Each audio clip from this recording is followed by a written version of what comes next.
வீட்டு இன்சூரன்ஸை பத்தி கொஞ்சம் குழப்பமா இருக்கா? கவலையே படாதீங்க. இந்த விளக்கத்துல உங்க வீட்டை பாதுகாக்கிறதுக்கு தேவையான எல்லா விவரங்களையும் ரொம்ப சிம்பிளா புரிஞ்சுக்க போறோம். வாங்க ஒரு சின்ன கேள்வியில இருந்து ஆரம்பிக்கலாம். ஒரு நிமிஷம் யோசிச்சு பாருங்க, உங்ககிட்ட இருக்கிற பொருள்லயே ரொம்ப விலை மதிக்க முடியாதது எதுன்னு நீங்க நினைக்கிறீங்க?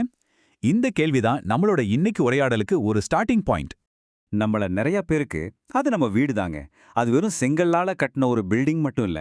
நம்ம ஞாபகங்கள், நம்ம கனவுகள் எல்லாமே அதுல தான் இருக்கு. அதனால தான் அதை பாதுகாக்கிறது அவ்வளோ முக்கியம்.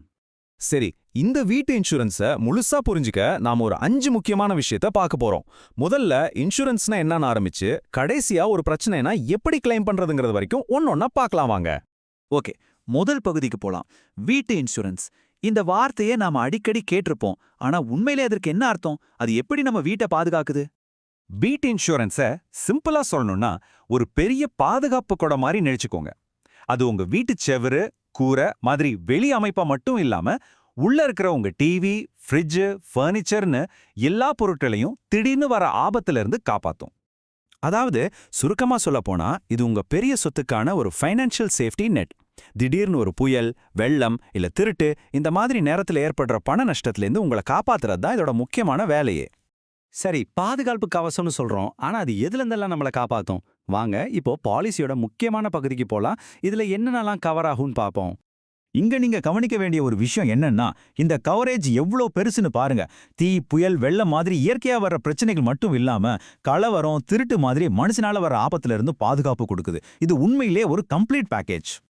ஒரு பாலிசி எடுக்கும்போது என்னெல்லாம் கவர் ஆகும்னு பார்க்கறது ரொம்ப முக்கியம். ஆனா அதை விட ஒரு படி மேல முக்கியமானது என்னன்னா, எதுக்கெல்லாம் பாதுகாப்பு கிடையாது, அதாவது விளக்குகள் என்னன்னு தெளிவா புரிஞ்சுக்கிறது. இது பின்னாடி வர்ற ஏமாற்றங்களை தவிர்க்க ரொம்ப ஹெல்ப் பண்ணும். இங்க பாருங்க, ஒரு முக்கியமான வித்தியாசம் இருக்கு. தீ விபத்து, வெள்ளம், திருட்டு மாதிரி திடீர்னு எதிர்பாராம நடக்கிற விஷயங்களுக்கு இன்சூரன்ஸ் கவரேஜ் உண்டு. ஆனா போர் சமயத்துல வர்ற பாதிப்பு, இல்ல ரொம்ப நாள் ஆனதால ஏற்படுற தேய்மானம், இல்ல நாமளே வேணும்னே நம்ம பொருளுக்கு சேதம் உண்டாக்குனா அதுக்கெல்லாம் பாதுகாப்பு கிடைக்காது.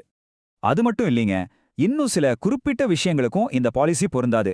உதாரணத்துக்கு வீட்ல வச்சிருக்கிற பணம், பத்திரங்கள் இல்ல உங்க கார், அதுக்கெல்லாம் இதுல கவரேஜ் கிடையாது. இதுக்கெல்லாம் தனியா தான் இன்சூரன்ஸ் எடுக்கணும். அப்போ இந்த மாதிரி ஒரு பாதுகாப்புக்கு இன்சூரன்ஸ் கம்பெனிங்க எப்படி விலை நிர்ணயம் பண்றாங்க? அதாவது நம்ம பிரீமியம் எப்படி கணக்கிடப்படுது? நம்ம கட்டுற பிரீமியம் சும்மா ஏதோ ஒரு கணக்குல வர்றதில்ல. உங்க வீட்டுக்கு எந்த அளவுக்கு ரிஸ்க் இருக்குன்னு பார்த்து சில முக்கியமான காரணிகளை வச்சு தான் அதை கவனமா கணக்கிடுறாங்க. ஃபர்ஸ்ட் உங்க வீடோட மதிப்பு. உங்க வீடு அதுல இருக்கிற பொருட்களோட மதிப்பு அதிகமாக அதை ரீப்ளேஸ் பண்ற செலவும் அதிகமாகும் இல்லையா? அதனால பிரீமியமும் கொஞ்சம் ஜாஸ்தியா இருக்கும். ரெண்டாவது, உங்க வீடு எப்படி கட்டப்பட்டு இருக்குங்கிறது. யோசிச்சு பாருங்க, ஒரு கான்கிரீட் கூரை போட்ட வீடு ஒரு ஓலை கூரை போட்ட வீட்டை விட புயல், தீல இருந்து தப்பிக்க வாய்ப்பு அதிகம். அங்க ரிஸ்க் கம்மி, அதனால பிரீமியமும் கம்மியா இருக்கும். மூணாவது, உங்க வீடு இருக்கிற இடம். ஆமாங்க, லொகேஷன் ரொம்ப முக்கியம். உதாரணத்துக்கு அடிக்கடி வெள்ளம் வர்ற ஒரு ஏரியாவில் வீடு இருந்தா அங்க ரிஸ்க் அதிகம். சோ பிரீமியமும் அதுக்கேத்த மாதிரி மாறும். சரி, இப்போ ரொம்ப ரொம்ப முக்கியமான ஒரு விஷயத்துக்கு வருவோம். ஒருவேளை துரதிர்ஷ்டவசமா நம்ம வீட்டுக்கு ஏதாவது சேதம் ஆயிடுச்சுன்னா இன்சூரன்ஸை எப்படி கிளைம் பண்றது? வாங்க அந்த ஸ்டெப்ஸை ஒன்னொன்னா பார்க்கலாம்.